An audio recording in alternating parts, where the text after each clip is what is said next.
بتحبوا البلد دي خلي عيونكم عليها. مصر خلي عيونكم عليها.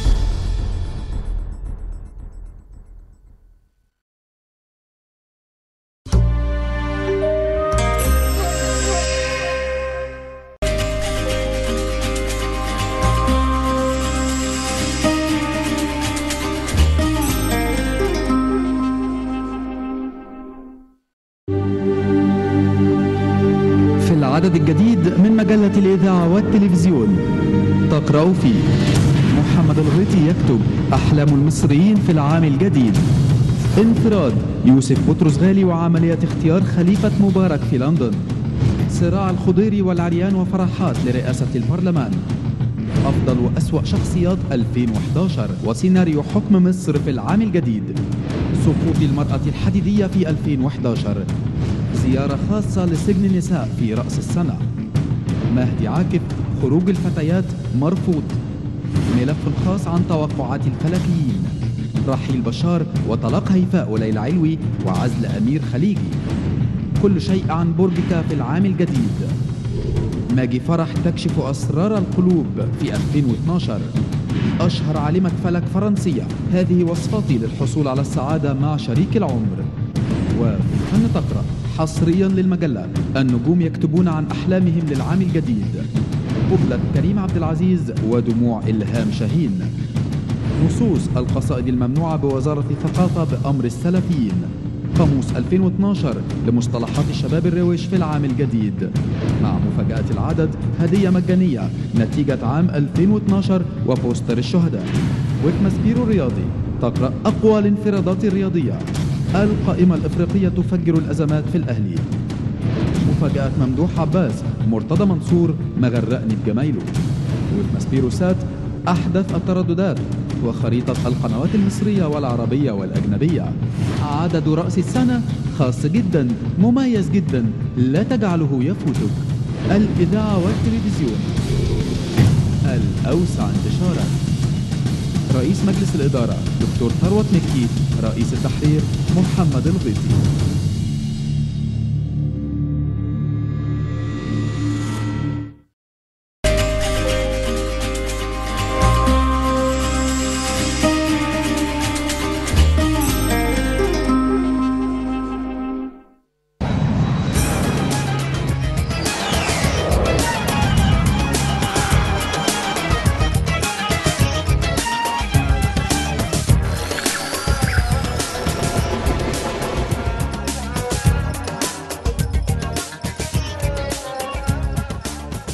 مساء الخير واهلا بيكم، وكل عام وكل المصريين في الخارج والداخل بخير. ان شاء الله 2012 تبقى سنة خير علينا جميعا. بداية الاخبار، وبنقول طبعا مصريين في الخارج ما زالوا يدلوا باصواتهم في القنصليات والسفارات اللي بالنسبة للمرحلة الثالثة واللي ابتدت يوم الخميس وتنتهي ان شاء الله مساء الاثنين.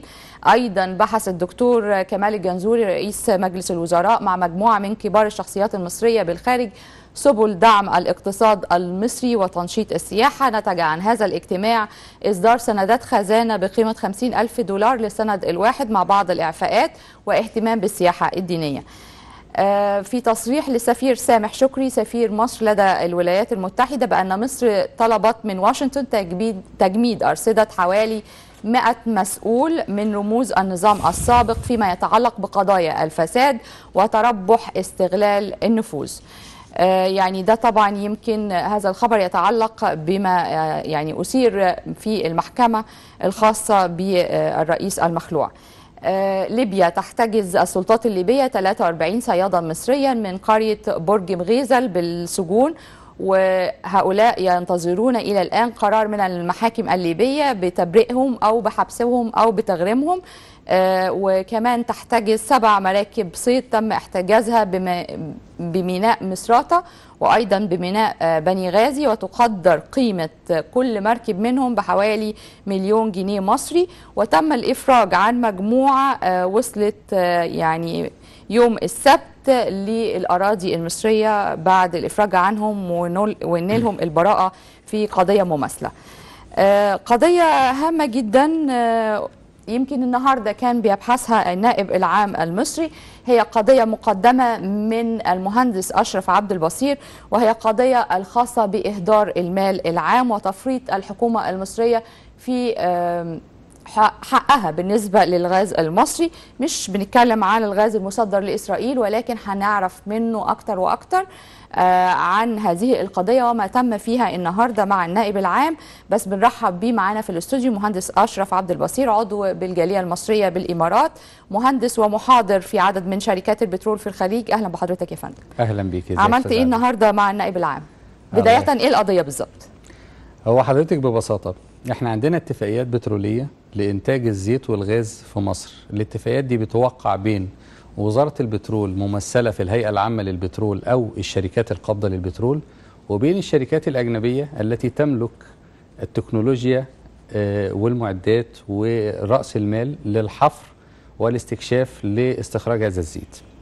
بمجرد ما بيستخرج الزيت أو الغاز بتنشأ شركة تقوم على الإنتاج، والاتفاقية هنا بتنص على ان الشريك الاجنبي من حقه ان هو ياخد نسبة معينة من الزيت، ولا يحق له ان يحصل على اي نسبة من الغاز اذا تم استخدام هذا الغاز داخل الحدود المصرية.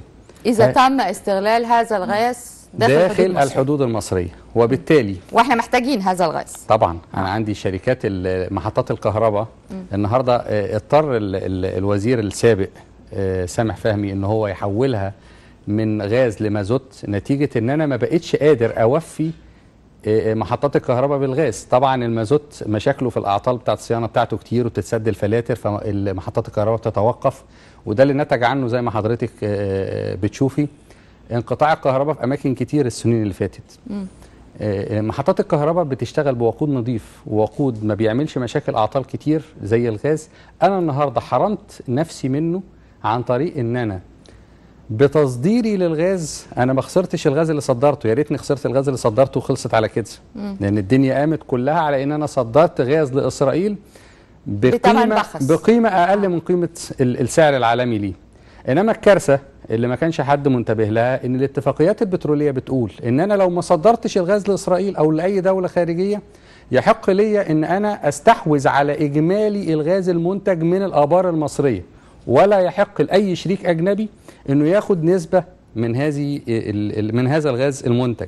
تقريبا اهدرنا مال عام كام؟ لا دي مليارات. يعني انا مليارات بالنسبه للاتفاقيات كلها. هقول لحضرتك يعني يكفي ان حضرتك تعرفي ان دعم استيراد المنتجات البتروليه، واللي غاز البوتاجاز لوحده بيمثل اكتر من يمكن 80% منها، بيزيد عن 65 مليار كل سنة. طيب هذه القضية تخيلي بقى حضرتك احنا بنتكلم على استيراد منتجات بترولية، انا من نفسي مفرط في الغاز بتاعي بان انا صدرت. لما صدرت الاتفاقية بتقول ايه؟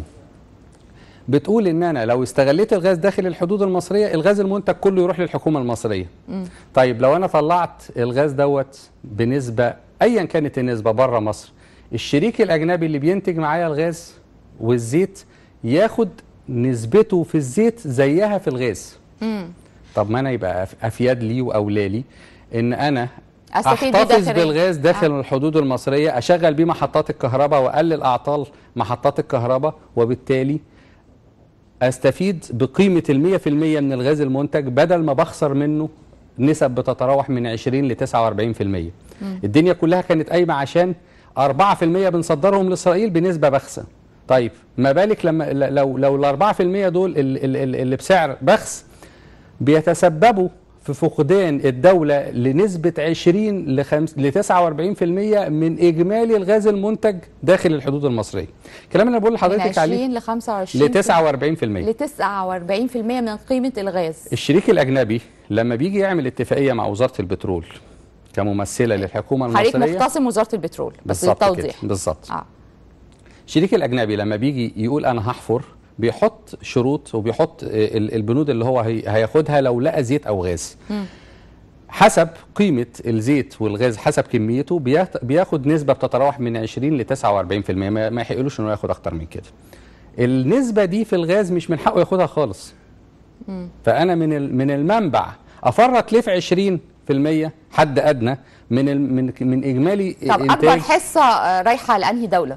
او الشركه القائمه جنسيتها ايه؟ هي اكبر شركات منتجه في مصر هي بريتش بتروليوم وشركه، يعني احنا عندنا بريطانيا تستفيد من وايطاليا من خلال شركات اجيب واي او سي، وفي طبعا شركات تانية كتيرة ظهرت في المراحل الأخيرة. ولكن من الأساس أنا ليه أطلع الغاز بتاعي بره وأدي فرصة للشريك الأجنبي إنه يطالب بحقه في الغاز؟ طيب يعني أستاذ أشرف، يمكن ده اللي مخلي وزارة البترول ما تردش على مشروعك اللي أنت قدمته للدكتور عصام شرف الخاص بإنتاج البوتاجاز من عوادم الغاز. دي بقى حضرتك حاجة ربطت يعني ما بين الاثنين ولا؟ دي بقى حضرتك حاجة تستدعي. أنا طلبت طبعا من مكتب وكيل النائب العام النهاردة إن حضرتك يستدعي المسؤولين في وزارة البترول ويستدعي المسؤولين اللي كلفهم دكتور عصام شرف إن هم يتابعوا مع وزارة البترول. أنا لما قابلت دكتور عصام شرف في اجتماع رجال الأعمال في أبو ظبي وقلت له والله إحنا في مجال عندنا إن إحنا ننتج غاز البوتاجاز محلي، وبالتالي نوفر على المستهلك المصري العناء في إن هو يحصل على أنبوبة البوتاجاز، ونوفر على ميزانية الدولة.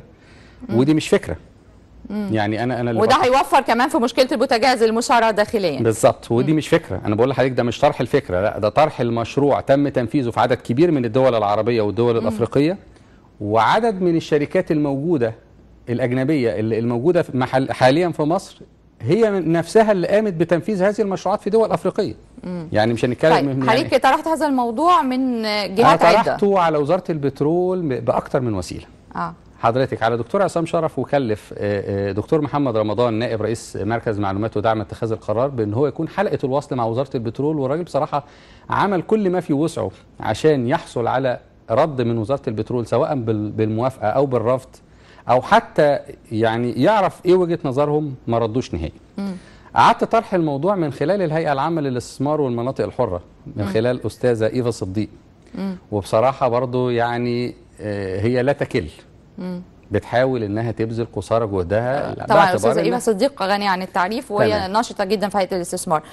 طرحت كمان من خلال والله جندي مجهول في سفاره مصر في ابو ظبي اللي هو الاستاذ محمد الهواري نائب السفير، وهو بيحاول برضو قدر جهده ان هو يطرح هذه المشروعات، وبعتها من خلال الحقيبه الدبلوماسيه لوزاره الخارجيه، ومن خلال وزاره الخارجيه ما فيش ولا جهه حصلت على اي رد من وزاره البترول. وانت متواجد في مصر لمده 3 ايام. 3 ايام يعني بخصوص هذا التحقيق مع النائب العام وعشان كمان حاجه حاجه ثانيه حضرتك، عشان اناشد المسؤولين في الدوله سواء كان دكتور الجنزوري، وانا شايف من خلال تصريحاته واللي انا حاسس بيها بصراحه والحماس اللي انا شايفه في تصريحاته، انه اي حاجه ممكن تعود على البلد بفايده اقتصاديه يناقشها. يعني طيب مش يعني هذه المناشده من خلال برنامجنا بالظبط. مناشده ل طبعا رئيس الوزراء كمال الجنزوري، وايضا لوزاره البترول، ان هم يقعدوا يتباحثوا مع المهندس اشرف عبد البصير فيما هو يعني خير لمصر، لمصلحه مصر، بغض النظر عن يعني اللي فات واللي حصل. ممكن نتدارك وممكن فعلا نكسب كتير جدا من هذه الافكار اللي قدمها لنا المهندس اشرف عبد البصير. احنا بنشكر حضرتك جدا. في كلمه اخيره حضرتك تحب تضيفها؟ اتفضل. احب اضيف حضرتك ان احنا دايما ايدينا ممدوده، احنا مش بنمدها كمستثمرين، احنا بنطرح الفكر باي شكل ترتضيه الوزاره او الحكومه. ممكن نقدم الخبرة بالمجان للدولة إذا كانت الدولة هتنفذه. إذا الدولة ما فيش الإمكانيات المادية المتاحة حاليا، فإحنا بالاتصالات وبالعلاقات نقدر برأس مال وطني من عدد كبير من مهندسي البترول عندهم الاستعداد إن هم ينفذوه، وبمساعدة شركات عالمية موجودة في مصر قدمت هذه الدراسات بالفعل وقدمت المشروع بتمويل. التمويل اتطرح على الحكومه المصريه من شركات اجنبيه وما خدتش برضه. اعتقد ان احنا لو القضيه مشيت يعني زي ما احنا يعني متوقعين وقدرنا نستفيد من قضيه حضرتك، هيبقى في تمويل داخلي من المكاسب المهوله اللي هناخدها من شركات البترول المتعامله معانا. هم اكثر من 16 شركه بترول. هي نقطه اخيره بقى بعد اذن حضرتك، المشروع او القضيه بعد ما اتطرحت جهات حكوميه بتضغط بشده على شخصي على اساس ان انا اتنازل عن هذا البلاغ. انا مش هذكر التفاصيل اللي بتضغط بيها، انما الضغوط مغزيه ولا يجوز للحكومه المصريه انها تظهر بهذا الشكل ابدا، لان البلاغ ضد بعض المسؤولين قد يكون هم شايفين حاجه صح احنا مش شايفينها. لا، ما حضرتك تقولي الضغوط دي من قبل مين؟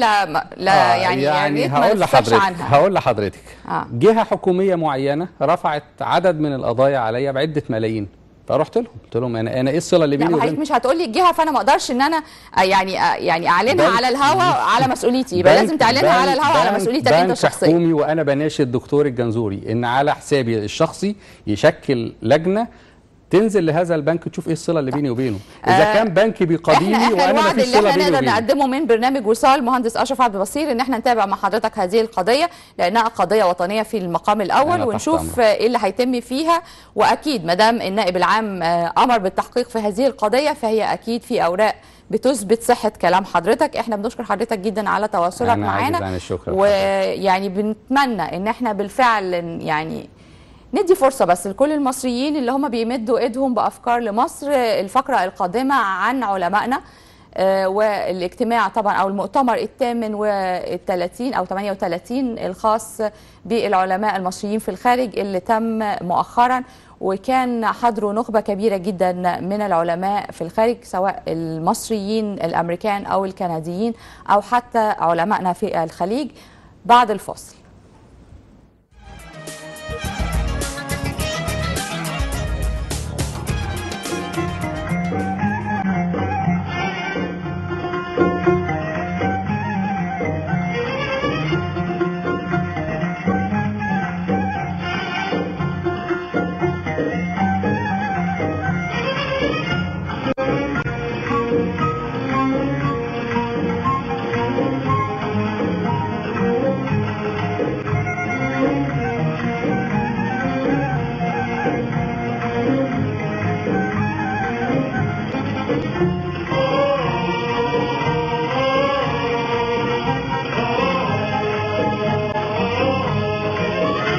يا بلدنا يا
بلدنا عيش يا بلدي يا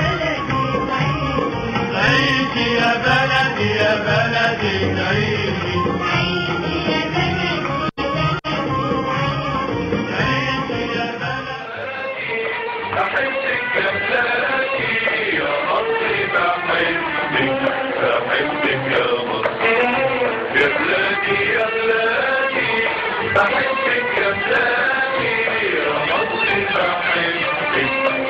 بحبك يا مصر بحبك يا مصر بحبك يا مصر بحبك وقلبي يرفرف في قلبي لحظة ما أقولك بحبك يا مصر بحبك وقلبي يرفرف في قلبي لحظة ما أقولك بحبك يا مصر بحبك بحبك بحبك يا مصر يا مصري بحبك بحبك يا بلادي يا بلادي يا بلادي بحبك يا بلادي يا مصري بحبك يا مصر بحبك يا مصر بحبك يا مصر بحبك وحبك يخضر ربيعي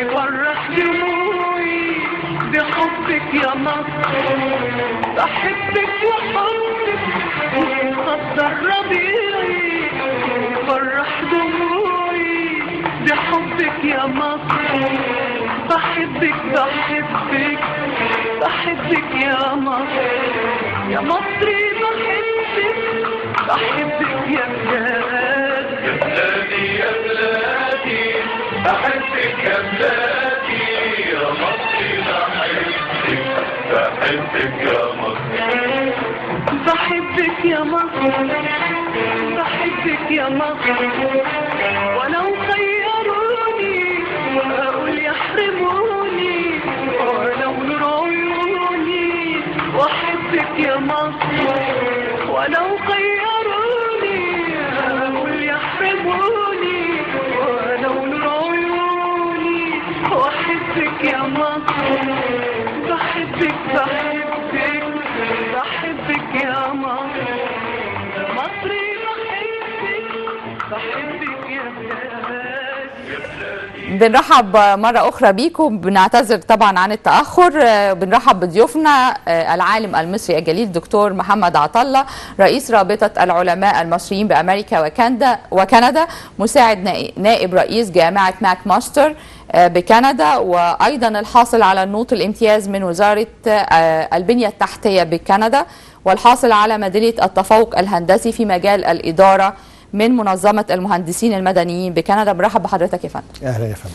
برحب أيضا بالعالم المصري الجليل دكتور مصطفى غانم نائب رئيس جامعة النيل للأبحاث في إمبريال كوليدج بلندن. برحب بحضرتك. أهلا فندم. وخبرة 25 يعني عام في نظم المعلومات وتحليل البيانات للتطبيقات العلمية وإدارة المشاريع البحثية الكبيرة وإدارة التعاون العلمي بين الجامعات والشركات الخاصة بإدارة الإبداع التكنولوجي وريادة الأعمال. وأكيد هنستفيد من دكتور مصطفى كتير قوي في الإبداع التكنولوجي ان شاء الله يا فندم. يعني احنا حوارنا هيكون عن المؤتمر الأخير الرقم 38 الخاص بعلماء اللي كانوا طبعا يعني زي ما بنقول متواجدين منذ ايام. كان المؤتمر كان الاسبوع الماضي، ذكرني 27 و 28 ديسمبر. 27 28. ايه اللي تم في المؤتمر يا دكتور محمد؟ الحقيقه المؤتمر ده بيجي يعني كحلقه من حلقات الرابطه. الرابطه اتاسست سنه 72 في امريكا وكندا، ومنذ هذا يعني الوقت وهي الرابطه مهتمه بالشأن المصري وبتخلق نوع من يعني البيئه ان احنا نقدر نتواصل مع زملائنا علماء الداخل، وبنعمل دوت عن طريق مؤتمرات سنويه ولقاءات دوريه. المؤتمر ده المؤتمر الثامن والثلاثون. هو كان المفروض المؤتمر يتعمل في نورث امريكا، بس بعد ثوره 25 يناير مجلس الاداره قرر ان احنا نعمله في مصر. وكان التركيز في المؤتمر كان الثيم او شعار المؤتمر كان بتركيز على نظرة مستقبلية لمنظومة التعليم العالي والبحث العلمي في مصر وكخريطة طريق.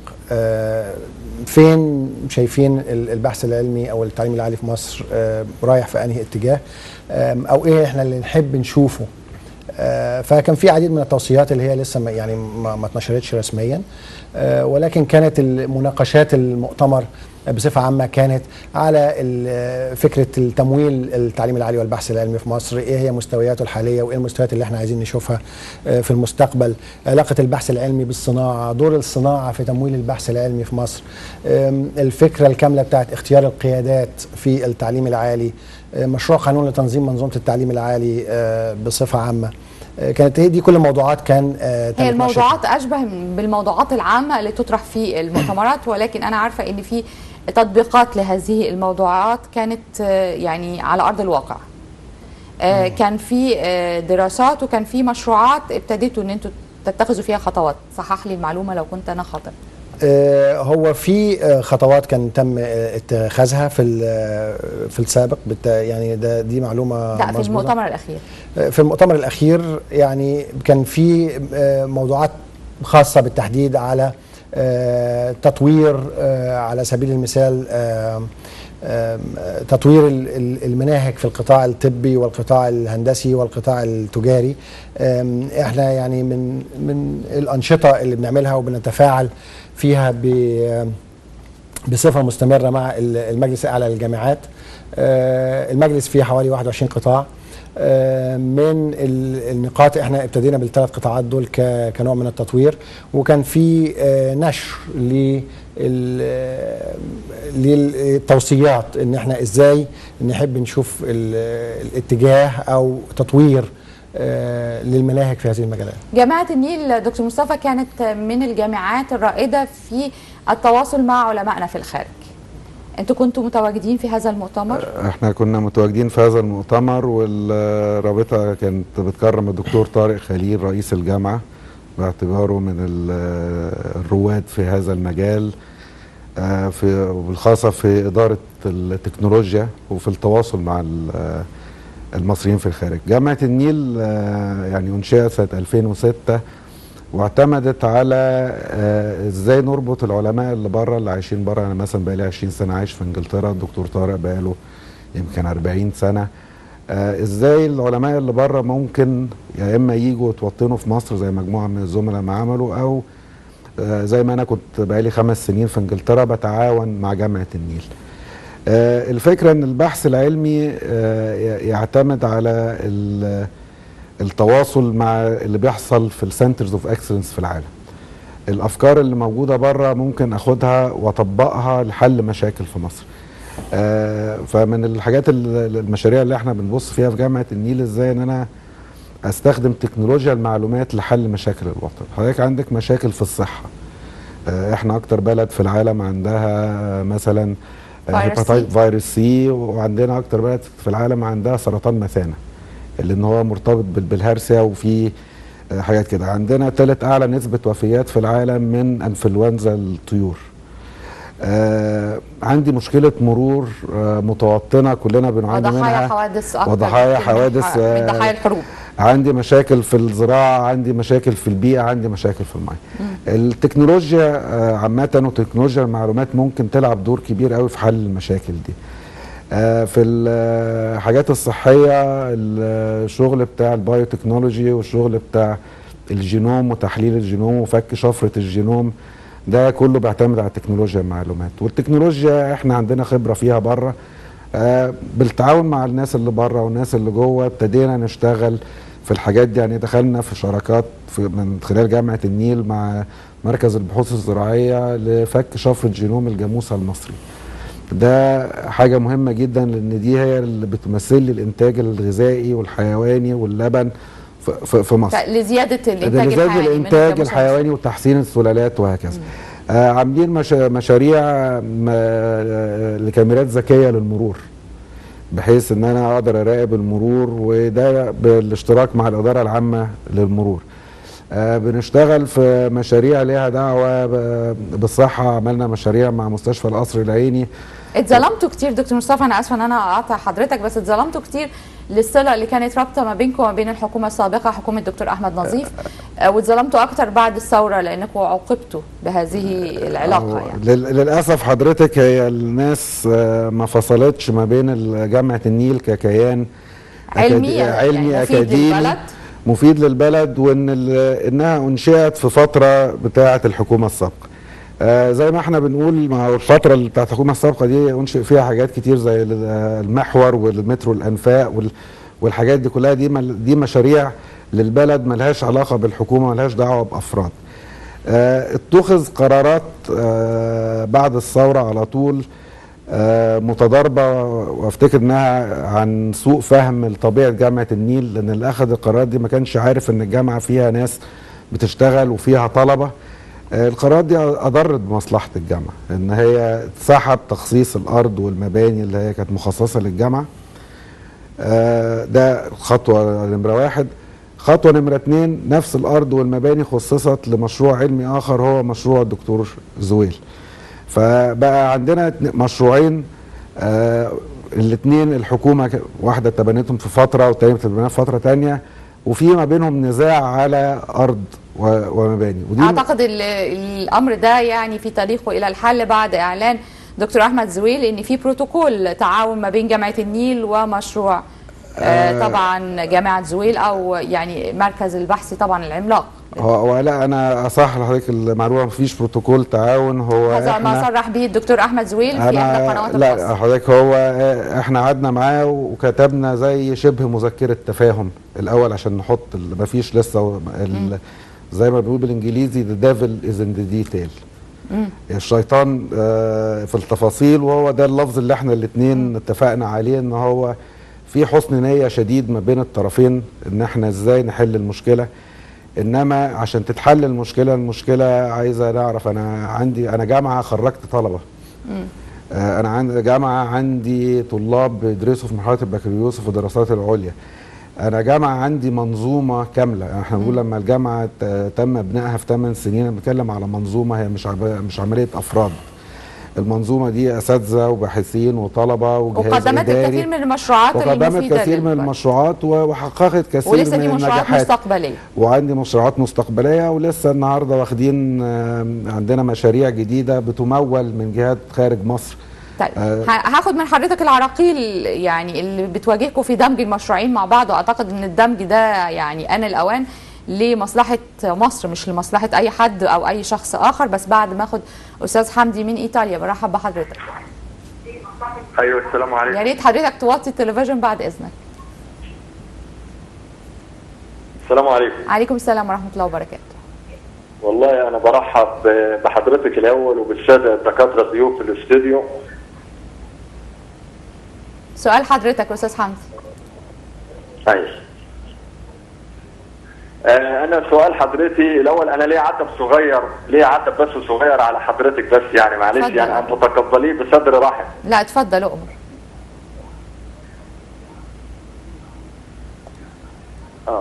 أنت بتروحي لندن وبتروحي باريس وما بتجيش إيطاليا أبدا، مع إن في شباب كويس وحلو جدا في إيطاليا ويقدر إن هو يفيد مصر مستقبليا.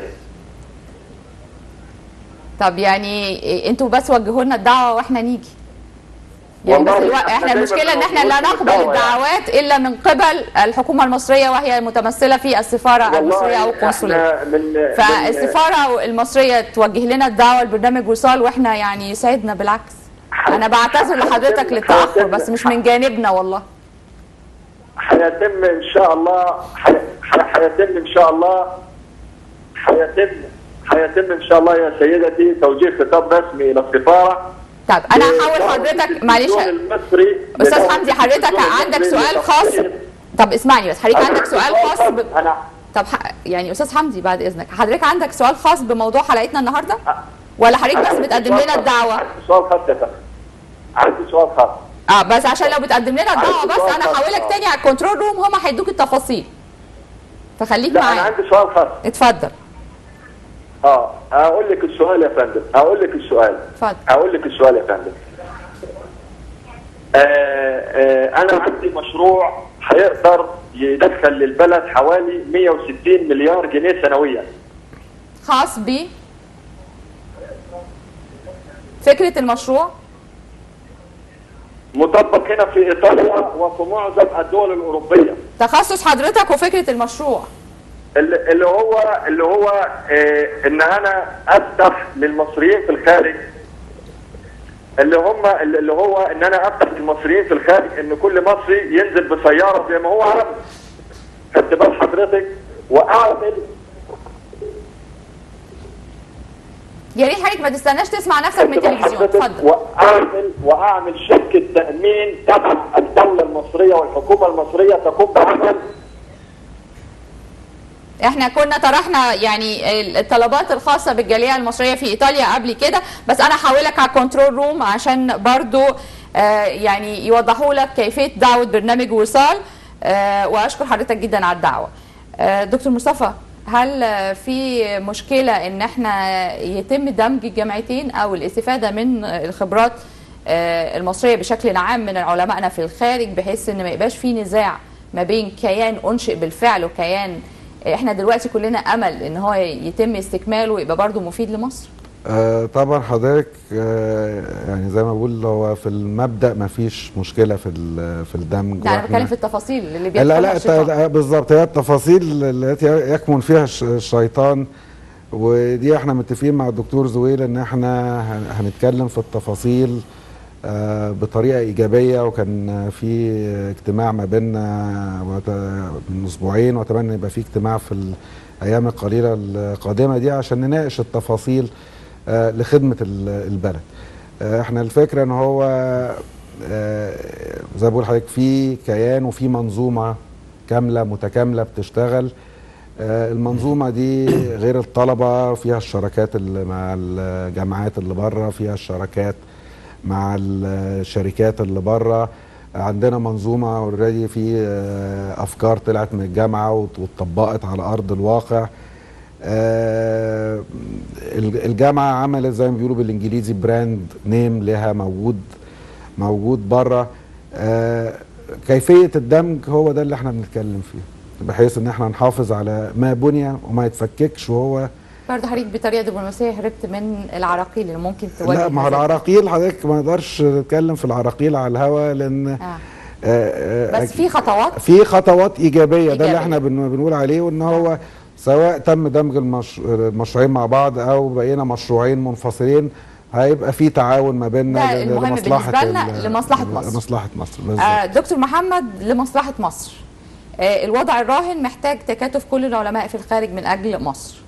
الخطوات الفعليه اللي انتم اتخذتوها كعلماء ورابطه علماء مصريين كنديين او كمان امريكان من اجل تقديم المساعده لمصر في الوقت الراهن.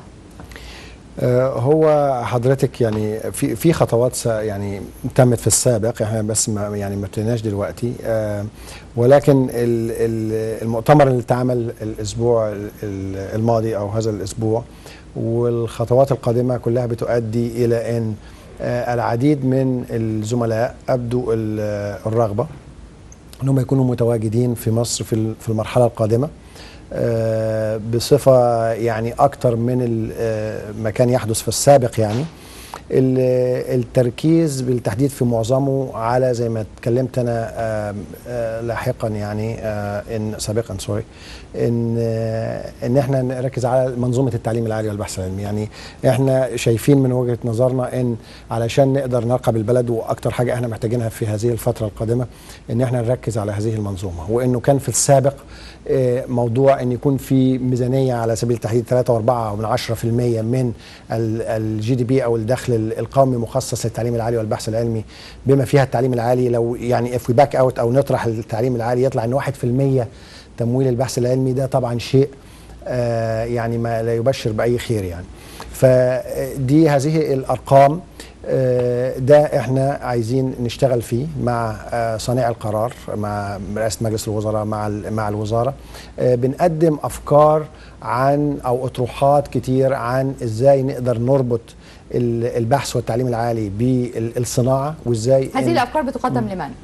بتقدم بالتحديد للوزاره. يعني احنا لينا زملاء وزاره البحث العلمي، وزاره البحث العلمي والتعليم العالي، هي اتفصلت في التشكيل الوزاري الحالي، ولكنها هي كانت دائما وزاره واحده. يعني فهو يعني المركز القومي للبحوث، اكاديميه البحث العلمي، الوزاره، هي دي الافكار بتقدم ليها. وطبعا منها يعني في بعض القرارات بتبقى محتاجه مجلس الوزراء نفسه ان هو اللي يقررها، مش ما بتبقاش حتى في ايد الوزاره. هل التقيتوا بدكتور جمال الجنزوري في الاونه الاخيره؟ ما تقابلناش حاليا بالدكتور الجنزوري لسه. يعني احنا يعني كنا متواجدين بقى 4 ايام، بس نامل قبل ما يعني في خلال الاسبوع اللي جاي او ال10 ايام ان احنا نقدر نتقابل مع الدكتور الجنزوري. طيب دكتور مصطفى، انا استحاله تبقى معايا على الهواء وما نستفيدش بخبرات حضرتك الخاصه باداره الابداع التكنولوجي. ازاي ممكن ان احنا نستفيد بهذه الخبرات بكل صراحه يعني؟ حضرتك يعني انا برضو ارجع لجامعه النيل. هو الاصل ابداع احنا حوارنا في لندن كان بخصوص هذا الامر بالزبط. ويمكن يعني الظروف كلها منعت التواصل، ولكن الان فبقول لحضرتك اصل هو الابداع التكنولوجي ده ثقافه، وهي الثقافه بتعتمد على الفرد، وان هو الفرد ازاي يبص على المشاكل اللي حواليه. واحنا اتعودنا كمصريين ان المشاكل دي نقعد جنبها ونقعد نعيط. احنا بنحاول نعلم الناس ان المشكله دي تعتبر فرصه للابداع. يعني زي ما بقول لحضرتك مشكله المرور احنا بنقعد ومستنيين الحكومه هي اللي تحلها.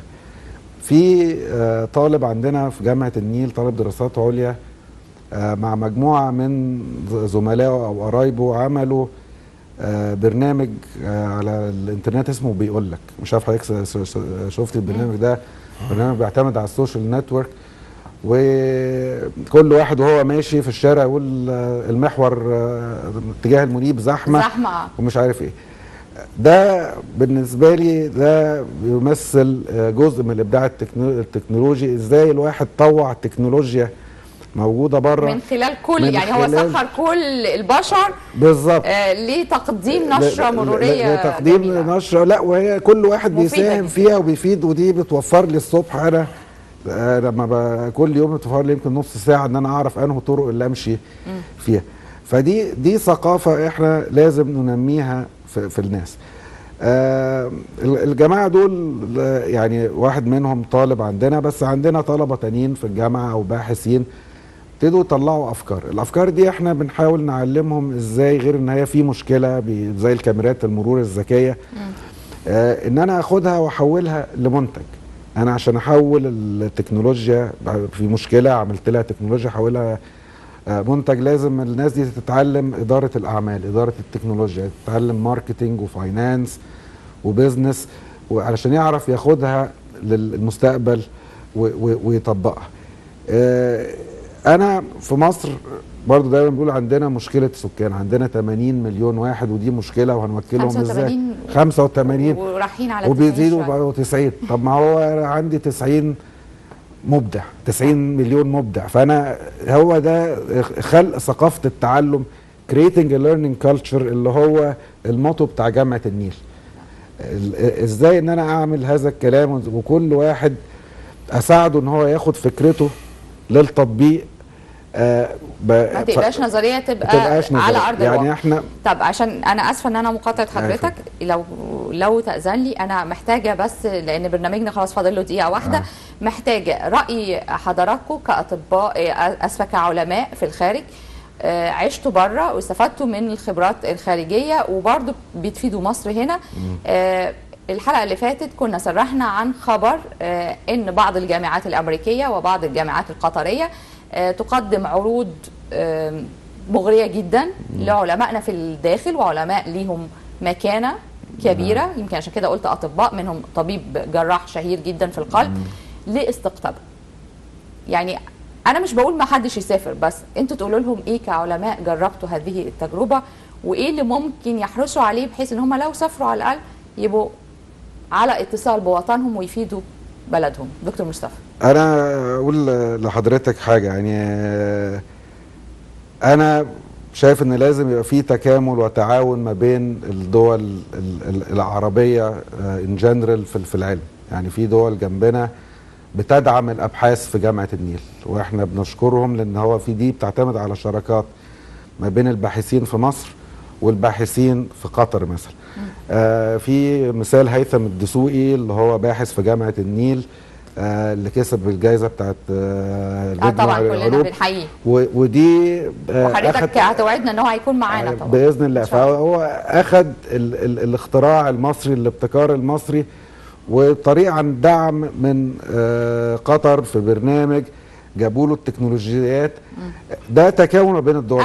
ما هو حلو قوي العلم زي ما بنقول بيتكاتف. وانا بس عاوزه حضرتك عشان الوقت تديني النصيحه اللي هو هنا بيمضي عقد مغري جدا بالنسبه له ما يقطعش صلته بمصر. ما يقطعش صلته بمصر. حضرتك احنا ما قطعناش صلاتنا خاصة في الابحاث العلميه. حضرتك فهمني يا دكتور. انا فاهم حضرتك، وده اللي احنا بنعمله، وده الموديل اللي احنا بننصح الناس تعملها. ان هي دايما مصر في قلبنا، واحنا طول عمرنا بنحاول نخدم مصر. سريعا يا دكتور في 30 ثانيه، ودور رابطه هنا متهيألي مهم قوي. لأن اغلبهم كمان هيجوا لك امريكا. ما هو الحقيقه النصيحه يعني مبدئيا يعني ان ما تمضيش العقد وما تسافرش.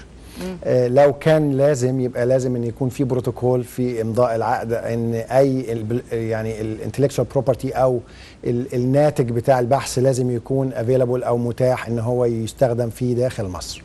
يعني نحط جمله مصري بالظبط كده، يعني نحط جمله مصري في الباحث، ده اللي احنا بنأكد عليه عشان يبقى العائد لمصر. جمله مصري، ويبقى العائد بتاع البحث يكون مصري ويرجع لمصر ويستخدم في مصر. مصر محتاجانا كلنا دلوقتي، عشان حقوق الملكيه الفكريه. بالظبط كده. وان الزملاء اللي موجودين في الخارج بيفكروا ان هم يرجعوا دلوقتي وان هم يشتغلوا في مصر ويحطوا مجهودهم داخل مصر. فيبقى من غير الصحيح ان الزملاء اللي جوه مصر ان هم اصلا يخرجوا ويروحوا براها في هذا الوقت بالتحديد. يعني العالم المصري الدكتور محمد عطله، انا بشكر حضرتك جدا، وايضا بشكر العالم المصري الدكتور مصطفى غانم.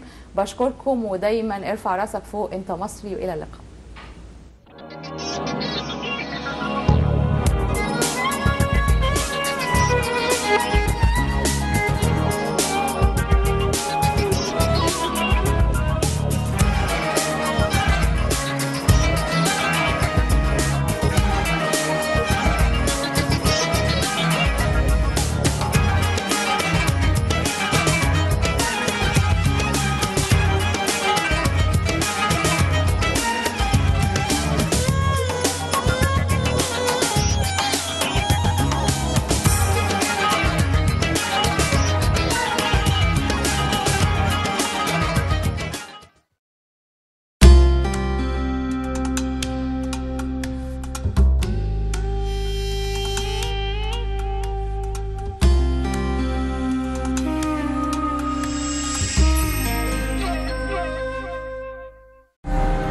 ما تفرطش في الثوابت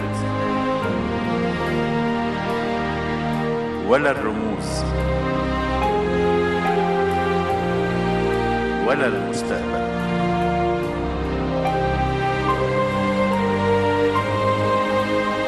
التعليم سكة مصر لبكرة.